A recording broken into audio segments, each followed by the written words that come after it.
কেন? এটাকে যদি আপনি পুড়িয়ে দেন আমার কিছু হবে না, শরীরকে ছ্যাঁকা দিন আমি চিৎকার করে উঠবো। তো ওটা কি করে একটা জিনিস আর এটাও একটা জিনিস কি করে বলে দিলেন? একরকম তো নয়। এটা তো আমি বলে আমার অনুভব হচ্ছে, ওটা তো আমি বলে অনুভব হচ্ছে না। এটা ব্যথা হলে আমার ব্যথা হয়, কষ্ট হয়। কি জবাব দিচ্ছেন শঙ্করাচার্য? সেখানে বলছেন, গুরু বলছেন সেখানে, একটু সূক্ষ্মভাবে বিচার করে দেখো, এই যে ছ্যাক করে লাগলো, কষ্ট হলো তো? হ্যাঁ। তোমার অনুভব করতে পারছো কষ্টটাকে? হ্যাঁ নিশ্চয়ই। যদি অনুভব করতে পারছো তাহলে ওটা দৃশ্য, তোমার কষ্টটাও একটা দৃশ্য। শরীর যেমন দৃশ্য, শরীরে একটু চিমটি কেটে দেখুন, ওটা একটা অনুভব হবে, সেটাও কিন্তু আপনার দৃশ্য নয়। অনুভবের বিষয় মাত্রই হচ্ছে দৃশ্য, কষ্টটাও দৃশ্য। ইন্দ্রিয়ের কষ্ট, ইন্দ্রিয়ের সুখ দৃশ্য। Therefore you are separate from the pain of the body. Not only the body, শরীরের কষ্ট থেকেও আপনি আলাদা। This is the trick, this is the secret. ঠাকুর কি করে বলছেন এই ক্যান্সার, অথচ মহানন্দে আছি। হরি মহারাজ কি করে বলছেন কেটে যাচ্ছে, উনি ছ্যাক করে চমকে উঠেছেন।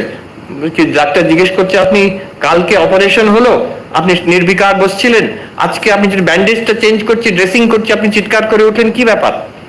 হরি মহারাজ বলছেন আরে বলবে তো, আমি মনটা তুলে নিতাম ওখান থেকে।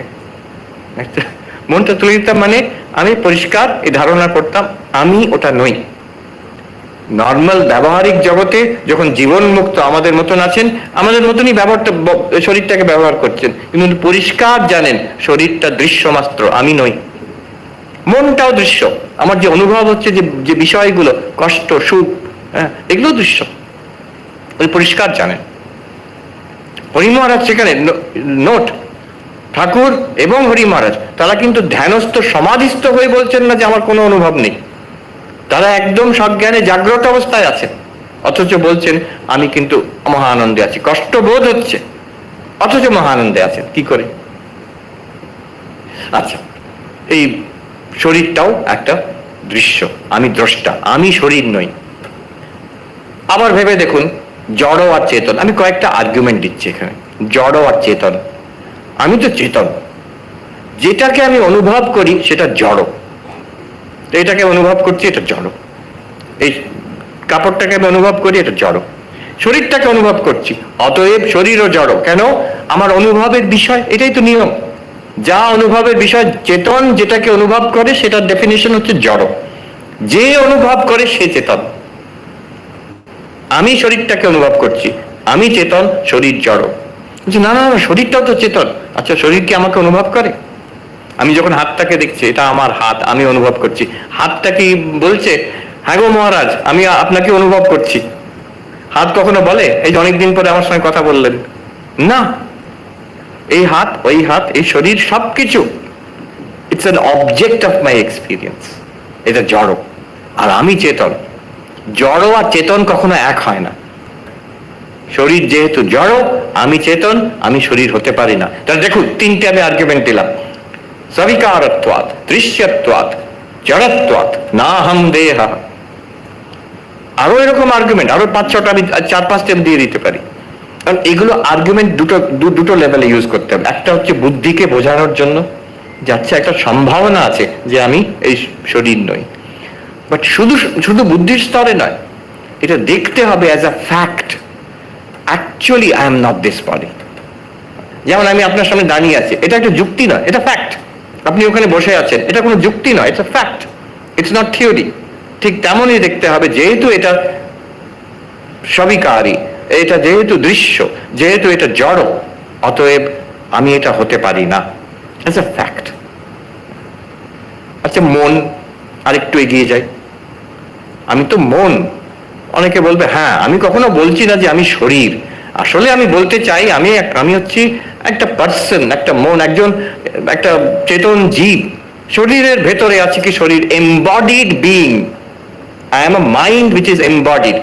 This is the most advanced concept of self in modern psychology. আমি একটা মন।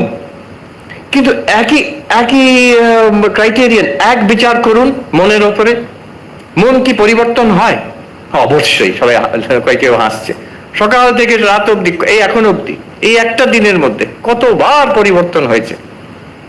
সকালে উঠে ঘুম ঘুম লাগছিল, তারপরে একটু চাটা খাওয়ার পরে, কফি খাওয়ার পরে এখন অ্যালার্ট, একই মন। তারপরে একটু শান্ত ছিল, ডিস্টার্বড হয়ে গেল, বিরক্ত ছিল, আনন্দিত হলো, বোর্ড ছিল, বিকেম কিউরিয়াস, কি বলবে আজকে মহারাজ, রেস্টলেস ছিল, এখন কনসেন্ট্রেটেড, লিসনিং কেয়ারফুলি। এই মন কত চিন্তা যাচ্ছে মন দিয়ে, সারাক্ষণ মন পরিবর্তন হচ্ছে, শরীরের থেকে আরো ফাস্ট চেঞ্জ হচ্ছে। But I am the experiencer of the sleepy mind. I am the same one who experienced the alert mind. আমি তো সেই যে অনুভব করছে যে ইরিটেটেড মাইন্ড, শান্ত মনকে আমি সেই অনুভব করছি, আমি সেই এক আমি। আমার মন অশান্ত ছিল, আমার মন শান্ত হয়েছে, আমার মন ইরিটেটেড হয়েছিল, আমার মন এখন আনন্দিত হয়েছে। আবার আমি যদি মন হই, কোন মনটা আমি? শান্ত মন না আনন্দিত, রেস্টলেস মন, অশান্ত মন? শান্ত মন অশান্ত মন তো এক নয়, দুরকম, ভেরি ডিফারেন্ট। দুটোই আমি যদি বলি, সবটাই আমি। শান্ত মনটাও আমি, অশান্ত মনটা আমি। উত্তরাখণ্ডে একজন সাধু বলছে, হ্যাঁ গধা ভি মে, ঘোড়া ভি মে, বলছে দুটোই আমি না, something totally different. I cannot be both of them. এইগুলো হচ্ছে সবিকার, মন সবিকার, I am নির্বিকার। মনটা দৃশ্য কিনা, মনকে আমি অনুভব করি কিনা? নিশ্চয়ই। আমার মনে কষ্ট হচ্ছে, আমি অনুভব করি না? কষ্ট আমি অনুভব করছি। আমার মনে আনন্দ হচ্ছে, আমি অনুভব করি। আমি যদি অনুভব না করি, কে অনুভব করবে? So the mind is an object, অদৃশ্য। I am the দ্রষ্টা, আমি মনের দ্রষ্টা। দ্রষ্টা দৃশ্য এক হতে পারে না। যদি দ্রষ্টা দৃশ্য এক না হয়, এই মনটা আমার দৃশ্য, আমি তাহলে মন হতে পারি না, আমি মনের দ্রষ্টা। Because it is an object of experience. মন is the mind an object of experience or not? Do we experience our own minds? হ্যাঁ, নিশ্চয়ই। ভেতরে ভেতরে আমি দেখি নিজেকে, আমার অনুভব হচ্ছে সারাক্ষণ। So I am an experiencer of my own mind. Because of that, I am the drashta, the mind is drishya, I am not the mind. আবার দেখি, এখানে এমন জায়গায় যাচ্ছি, কালকে আমি বলবো প্রেসিডেন্সিতে, কিন্তু এটা বম্বশেল ফর দেম। মন চেতন নয় আসলে। বেদান্তের সিদ্ধান্ত, মন হচ্ছে জড়। কেন মন জড়? যেহেতু মন দৃশ্য, চেতন যাকে জানে সেটা হচ্ছে চেতনের বিষয়, সেটা জড়। আমি মনকে জানি, তাহলে মন, মনে চিন্তা ভাবনা, মেমোরিজ, আইডিয়াস, ডিজায়ার্স, এগুলো সব মন। দিস ইজ জড়। আমি চেতন। সিম্পল এক্সপেরিমেন্ট, যে কোনো একটা চিন্তা নিন। আমি সবসময় বলি 1+1=2। এক্ষুনি ভেবে দেখুন 1+1=2। আপনি 1+1=2 অনুভব করছেন, নাকি সেই চিন্তাটা আপনাকে জানছে? কে জানে? আপনি জানছেন চিন্তাটাকে। আমি পরিষ্কার দেখছি 1+1=2 কি? একটা মেন্টাল টকের মতন, কয়েকটা শব্দ মাত্র মনের মধ্যে ভাসছে, একটা কনসেপ্ট মাত্র মনের মধ্যে ভাসছে। You are aware of it. That 1+1=2 is not aware of you. It's not aware of itself, it's not aware of you, it's not aware of anything else. You are aware of it. অতএব আপনি চেতন। ওই 1+1=2টা চেতন নয়, চিন্তাটা চেতন না, চিন্তাটা জড়। একবার ওখানে আমেরিকাতে একজন দার্শনিক, তিনি বায়োলজিস্ট, তার সঙ্গে একটু আলোচনা হচ্ছিল এই ব্যাপারে যে কনসিয়াসনেসের ডেফিনেশন কি। এখনো কনসিয়াসনেস স্টাডিজ এত এখন রমরমা সারা পৃথিবীতে, বিশেষ করে পাশ্চাত্যে। They have not been able to define consciousness. Definition কি? অদ্বৈত বেদান্তে পরিষ্কার ডেফিনেশন আছে, অনিদম চৈতন্যম। যেটাকে আমি যদি দিস বলতে পারি, এইটা বলতে পারি, সেটা চেতন নয়, সেটা হচ্ছে জড়। এই টেবিলটা, এটা চেতন নয়, এটা জড়। এই শরীরটা, এটা চেতন নয়, এটা জড়। হ্যাঁ, এই চিন্তাটা যদি বলি এই চিন্তা, তাহলে এটা জড়। আমি অনুভব করছি চিন্তাকে, আমি চেতন। দেখুন, আমরা স্কুলে পড়েছিলাম বায়োলজিতে difference between living and non living. আমি পড়তাম লিভিং বিং এর কি ক্যারেক্টারিস্টিক, নন লিভিং বিং এর কি ক্যারেক্টারিস্টিক। অদ্বৈত বেদান্তের কিন্তু অ্যানালিসিস হচ্ছে চেতন আর জড়, চিৎ জড়। দ্বৌ পদার্থ, দুটো পদার্থ আছে, চিৎ আর জড়। আপনি চিৎ, আর যা আপনি অনুভব করেন সেটা জড়। তাহলে প্রাণ, যেটাকে আমরা লিভিং বলি, সেটাকে অনুভব করি কিনা, যে শ্বাস প্রশ্বাস অনুভব করছি, তাহলে এটাও জড়। অ্যাকর্ডিং টু অদ্বৈত বেদান্ত, ইভেন প্রাণ ইজ জড়, মনটাও জড়, আপনি চেতন। যেহেতু মন হচ্ছে বিকারী, সবিকারত্বাৎ, দৃশ্যত্বাৎ, জড়ত্বাৎ নাহম মনঃ, আমি মনও নয়। যেহেতু মন হচ্ছে বিকারী, দৃশ্য এবং জড়। এইভাবে যদি করি, আমি আর বেশি সূক্ষ্ম বিচার করছি না, শরীর মন এই দুটোকে নিলাম, মনের মধ্যে আমি বুদ্ধিকেও নিয়ে নিলাম, একই একই ব্যাপার। সবটাই হচ্ছে সবিকার, সবটাই হচ্ছে দৃশ্য, সবটাই হচ্ছে জড়। আমি হচ্ছে নির্বিকার, আমি দ্রষ্টা, আমি চেতন। কি করে ওটা হব আমি? মনটাও একটা জিনিস, চিন্তাগুলো একটা জিনিস, সূক্ষ্ম জিনিস। I am not the mind. It gives great freedom. মন আছে, শরীর আছে, আমি কিন্তু এগুলো নই। এই যে বিচার করছি, আমি শরীর মনের দ্রষ্টা, আমি চেতন। কি করে জানলে? আপনি চেতন বলে জানলেন কি করে? যেহেতু আমি, আমার অনুভব হচ্ছে। কার অনুভব হয়? চৈতন্যের অনুভব হয়, চেতনের অনুভব হয়। একটা জিনিস প্রকাশিত হচ্ছে মানে আলো আছে, অনুভব হচ্ছে মানে চেতন আছে। আমি চেতন, যা অনুভব করছি সেটা জড়, সেটা দৃশ্য, সেটা সবিকারী। আমি নির্বিকার, দ্রষ্টা, চৈতন্য। এটাকে বেদান্তে বলে ত্বম পদার্থ বিচার, ত্বম পদার্থ শোধন বলে। আমি কে, কোহম, এই বিচার হচ্ছে। এই করতে গিয়ে দেখা যাচ্ছে শরীরটাও আমি নয়, শরীরের কোনো অঙ্গও আমি নই, মনটাও আমি নই, মনের মধ্যে কোনো চিন্তাও আমি নই। আচ্ছা, এই যে আমি চিন্তা যেটা, এটাও কি আমি? আমি মানে এখন যদি বলি আমি, এটাও কি আপনি অবজার্ভ করতে পারছেন না? আমরা কি অনুভব করতে পারছি না? এই নিজের মনে বল, আমি, অহম, এটাও তো একটা অবজেক্ট, একটা মনের চিন্তা মাত্র। অতএব ইগো, অহম, সেটাও আমি নই। শঙ্করাচার্য যখন বলছেন মনোবুদ্ধি অহংকার চিত্তানি নাহম, অহংকার নাহম, কেমন কন্ট্রাডিক্টেড কথা দেখুন। আমি নই, অহম, আই এম নট আই, অহংটা আমি নই। অহংকার মানে ইগোটা, ego is just a thought in the mind, ওটাও আমি নই। বেদান্ত সারে পরিষ্কার ডেফিনেশন আছে, ইগো একটা অন্তঃকরণ বৃত্তি, অভিমান আত্মিকা অন্তঃকরণ বৃত্তি অহংকার, পরিষ্কার ডেফিনেশন আছে বেদান্ত সারে। ওটা আমি নই, এক্ষুনি অনুভব করে দেখতে পারবেন। আমি ওটারও দোষটা। তখন এই যে ঠাকুরের কথা দেখুন এবার আসছে, তাহলে আমি বলেও তো কিছুই খুঁজে পেলাম না। শরীর আমি নই, প্রাণ আমি নই, মন আমি নই, বুদ্ধি আমি নই, তাহলে কোনটা আমি? বলছেন যে যেমন পেঁয়াজের খোসা ছাড়াতে ছাড়াতে কেবল খোসাই বেরোয়, সার কিছু থাকে না, সেই রূপ বিচার করলে আমি বলে কিছুই পাইনি। বলছেন আমি বলে কোনো জিনিসই নাই। তাহলে আমি কে? কিছুই নেই এরকম।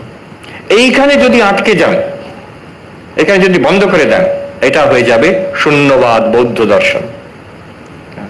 মাধ্যমক বৌদ্ধ, নাগার্জুনের প্রকাণ্ড দার্শনিক। আমরা শঙ্করাচার্যের কথা বলি, শঙ্করাচার্য সেদিনের, শঙ্করাচার্য থেকে 700 বছর আগে নাগার্জুন ছিলেন মূল মধ্যমকা কারিকা। তার থেকে নাগার্জুনের মধ্যমকা দর্শন, যেটা টিবেটান বুদ্ধিজম, দলাই লামায়ের এদের মূল ভিত্তি। It's a synthesis of Madhyamaka and Yogachara Vijnanavada, Tibetan Buddhism, সেটাকে ওরা আবার ডেভেলপ করেছে। আমার সুযোগ হয়েছিল, খুব বড় প্রফেসর একজন এই মধ্যমকা দর্শনের, হার্ভার্ড ইউনিভার্সিটিতে গত 2 বছর আগে তার ক্লাসে বসে খুব গভীরভাবে নাগার্জুন, চন্দ্রকীর্তি, তার পরবর্তীকালে টিবেটান সংখ্যাপা, আরো কিছু কিছু তাদের টিবেটান যারা লামারা ছিলেন দার্শনিক, তাদের কাজগুলো অ্যানালিসিস করে ওরা শেষ পর্যন্ত শেষ নির্যাস কি, আমি বলে কিছু নেই। তাহলে কি আছে? বলবো না, চুপ। তাহলে কিছুই নেই, নাস্তিক, নিহিলিস্ট, অসৎবাদী, শূন্য না, সেটাও নয়। নাগার্জুন কি বলছেন? আমি বলে কিছু আছে কি না? না, তা নয়। তাহলে আমি বলে কিছুই নেই, তাও নয়। তাহলে আমি আছি এবং নেই, তাও নয়। তাহলে আমি নেই, না আমি আছি, না আমি নেই, তাও নয়। চারটে, চতুষ্কোটি। শূন্য হচ্ছে চতুষ্কোটি বিনির্মুক্ত তত্ত্ব। এতে মাথা ব্যথা হবে না তো কি হবে? সূক্ষ্ম, অতি সূক্ষ্ম চুলছেড়া বিচার। এইখানে ওরা এক কথাও বেশি বলছেন না, যেটা ঠাকুর এখানে প্রথম পয়েন্ট এই শ্রীরামকৃষ্ণ উপদেশে, ওখানে কি থামছেন আমি বলে কোনো জিনিস পাওয়া যায় না। এবার দেখুন, খুব সূক্ষ্মভাবে দেখুন ভাষাটা কি ব্যবহার করেছেন। আমি বলে কোনো জিনিস পাওয়া যায় না। জিনিস বস্তু, বিষয়, জড়, দৃশ্য, সবিকারী। সবিকারী জিনিস, দৃশ্য বস্তু, জড় বস্তুর মধ্যে আমি বলে কিছু নেই। এটা হচ্ছে বৌদ্ধ দর্শন। কিন্তু এছাড়া কিছু আছে কি? বিষয়ের থেকে ছাড়া কিছু আছে? অবজেক্টের থেকে ছাড়া কিছু আছে? ম্যাটার থেকে ছাড়া কিছু আছে? ঠাকুর নেক্সট কি বলছেন দেখুন। নেক্সট বলছেন, সার কিছু পাইলে শেষে যা থাকে তাই আত্মা। কি থাকে? সবই তো বাদ দিয়ে দিলাম। Hyphen, Chaitanya, consciousness. না, সেও তো একটা জিনিস হলো না, জিনিস নয়। তাহলে নেই, চৈতন্য বলে কিছু নেই? না, আছে।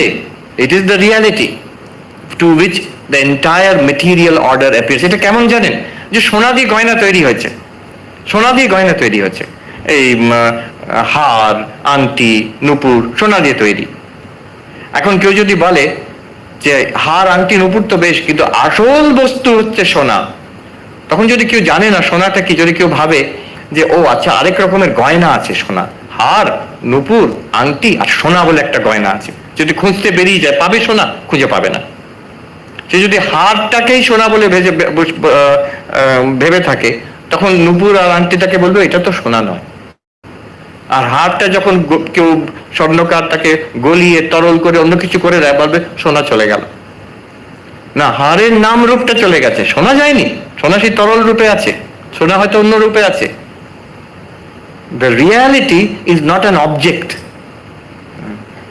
তো এই যে চৈতন্য, ঠাকুর বলছেন শেষে যা থাকে তাই, যা whatever can be negated, whatever can be, যা মিথ্যাত্ব, যেটাকে আমি ত্যাগ করতে পারি, কাট ডাউন করতে পারি, নীতি করতে পারি, সব বাদ দেওয়ার পরে অবশেষ থেকে যাচ্ছে কে? চৈতন্য বলবো না, ঠাকুর বলছেন চৈতন্য, চৈতন্য বলবো না, বলবো আপনি থেকে যাচ্ছেন, তুমি থেকে যাও। You are left, you are the witness of all this objects. এইটাকে জানলে তখন বোঝা যায়, ও আমি চৈতন্য, আমি মন নই, প্রাণ নই, বুদ্ধি নই, শরীর নই, আমি চৈতন্য। মন যুক্ত হয় I am consciousness which things. মন ইন্দ্রিয় যুক্ত হয় I am consciousness which sees, hears, smells, tastes, touches. শরীর দিয়ে যুক্ত হয় আমি হেঁটে বেড়াচ্ছি, বক্তৃতা দিচ্ছি, খাচ্ছি, সুখ দুঃখ অনুভব করছি, জগৎকে অনুভব করছি, but I am consciousness, not body, not mind, not ইন্দ্রিয়, নট বুদ্ধি। আর দেখুন কত বড় ফ্রিডম। এবার দেখুন, মৃত্যু কার? শরীরের। জন্ম কার? শরীরের। চৈতন্যের জন্ম হচ্ছে না, মৃত্যু হচ্ছে না, সেটা একটা বিশাল আলোচনা সেখানে আছে। আচ্ছা, সুখ দুঃখ কার? মনের। ডিপ্রেশন কার? মনের। খুব বাসনা কামনা কার? মনের। ফ্রাস্ট্রেশন, ভালো লাগছে না কার? মনের। চৈতন্য উভয়েরই দ্রষ্টা। চৈতন্যের কোনো ডিপ্রেশন নেই, চৈতন্যের কোনো বাসনা কামনা নেই। আপনি ভাবুন, ধরুন গভীর ধ্যানে শরীরের কোনো অনুভূতি নেই, মনের জগতের তো কোনো অনুভূতি নেই, শরীর জগৎ নেই, শরীর নেই, মন নেই, আমি বলে আমি সর্বপ্রিয় আনন্দ, এরকম কোনো চিন্তা, আমি এই ব্যক্তিটি, এই চিন্তাটাও নেই, অথচ আমি অনুভব করছি একটা ব্ল্যাঙ্কনেস। সেই অনুভব, সেই চৈতন্যতে কোনো চাহিদা আছে? মন না থাকলে কোনো চাহিদা থাকে না। কোনো দুঃখ আছে না। মন যখন ভাইব্রেট করে তখন দুঃখ বেরোয়, চাহিদা বেরোয়, মেমোরিজ আসে, পার্সোনাল স্টোরি আসে। সংসার আর মন একসঙ্গে ওঠে আর নামে। চৈতন্যের কোনো কিছু নেই। চৈতন্য is free. You are always free of সংসার। আপনাকে তেড়ে ফুড়ে সংসার বাদ দিতে হবে না। গৌড়পাদ আচার্য বলছেন, সংসার যদি থাকতো তাকে আমরা তার থেকে মুক্তির চেষ্টা করতাম। সংসার নেই তো। আপনি স্বপ্নের বাঘের থেকে মুক্তির চেষ্টা করেন না, যখন জেগে উঠেছেন তখন আর চেষ্টা করেন না, স্বপ্নের মধ্যে পালাতে চেষ্টা করেন। You have no fear. আমি যখন একটা আবদ্ধ ছোট্ট শরীরের মধ্যে রোগ শোক মৃত্যু হতে পারে, আমার ভয় আছে। আমার থেকে আলাদা কেউ, আমার থেকে বড় লোক, কেউ ক্ষমতাশালী লোক, কেউ আমার ক্ষতি করতে পারে, তস্য ভয়ম ভবতি, দ্বিতীয়াদ বৈ ভয়ম ভবতি। আমার থেকে আলাদা কিছু থাকলে আমার ভয় হয়। কিন্তু আমি আত্মা বলে আমি জেনে নিলাম, চৈতন্য, অনন্ত চৈতন্য বলে জেনে নিলাম, কোনো ভয় নেই। যখন জনক রাজার ব্রহ্মানুভূতি হলো, গুরু বলছেন অভয়ম বৈ প্রাপ্ত অস্তি। উনি বলছেন না যে তুমি, তোমার ব্রহ্ম জ্ঞান হয়ে গেছে, ভগবান লাভ, কি হলো তাতে? অভয়ম বৈ প্রাপ্ত অস্তি, তুমি অভয় লাভ করেছো হে জনক। এটা জানার পরে কি হবে? জানার পরে কি হবে? আবার এই জগৎ দেখতে পাবেন, আবার এই শরীর ফিরে আসবে, আবার এই লোকজন ফিরে আসবে আপনার অনুভূতিতে, এই মন ফিরে আসবে, ওই মেমোরি ফিরে আসবে, এমনকি ওই অহং যেটা ইগো সেটাও ফিরে আসবে। এবার দেখুন নেক্সট পয়েন্ট ঠাকুর কি বলছেন, পয়েন্ট নাম্বার 2, 2 রকম আমি আছে। আচ্ছা, এর আগে একটু জাম্প করে পয়েন্ট নাম্বার 4-এ যাচ্ছি। শরীর থাকতে আমার আমিত্ব একেবারে যায় না, একটু না একটু থাকেই ব্রহ্মজ্ঞানের পরে। যেমন নারিকেলের গাছে বালতো খসে যায় কিন্তু দাগ থাকে, কিন্তু এই সামান্য আমিত্ব মুক্ত পুরুষকে আবদ্ধ করতে পারে না, কিচ্ছু যায় আসে না। তখন শঙ্করাচার্যের মতন আপনি বলতে পারেন আমিত্ব দেখা যাচ্ছে, মনোবুদ্ধি অহংকার চিত্তানি না অহম। কেন নয়? মন কেন আমি নয়, বুদ্ধি কেন আমি নয়? এই সঙ্গে সঙ্গে বলবেন সবিকারত্বাৎ দৃশ্যত্বাৎ জড়ত্বাৎ না অহম। এবার আমিটা থাকবে, সেটা কি কিরকম আমি থাকবে? মুক্তির পরে, ব্রহ্মজ্ঞানের পরে কিরকম আমি? ঠাকুর বলছেন 2 রকম আমি আছে, একটা পাকা আমি আর একটা কাঁচা। এটা আমরা অনেকবার শুনেছি, এর গভীর তাৎপর্য এবার বোঝা যাচ্ছে। আমার বাড়ি, আমার ঘর, আমার ছেলে, এগুলো কাঁচা আমি। কেন? এটা সব শরীর মনকে নিয়ে। আমি এটা, এরা আমার, ব্যাস। এর থেকে আলাদা এরা সব আদার, নট মি। আরেকটা পাকামি নয়, পাকা আমি। আরেকটা আর পাকা আমি হচ্ছে আমি তার দাস, আমি তার সন্তান। এই অবধি it's familiar to us, master মহাশয় বলেছেন এটা। কিন্তু আরেকটা আমি আছে, যেটা রাজা মহারাজ এখানে বলছেন যে আমরা সব, এই কথা তো ঠাকুরের কথা আমরা অনেকবার শুনেছি, এখানে একটু অন্যরকম দেখা যাচ্ছে। রাজা মহারাজ বলছেন পাকা আমের আরেকটা দিক আছে, আর আমি সেই নিত্য মুক্ত জ্ঞান স্বরূপ চিদানন্দ রূপ শিবোহম, এটা হচ্ছে পাকা আমি। ঠাকুরের কথায় পরিষ্কার বলে দিচ্ছে আমি তার দাস, আমি তার সন্তান, আর আমি সেই নিত্য মুক্ত জ্ঞান স্বরূপ। আমি এটা বুঝে নি, আজকে যা করলাম এটা বুঝে নি যদি বলি অহম ব্রহ্মাস্মি, সত্যি কথাই বলছি। জীবনে করা কঠিন, কিন্তু সত্যটা আগে জেনে নিতে হবে।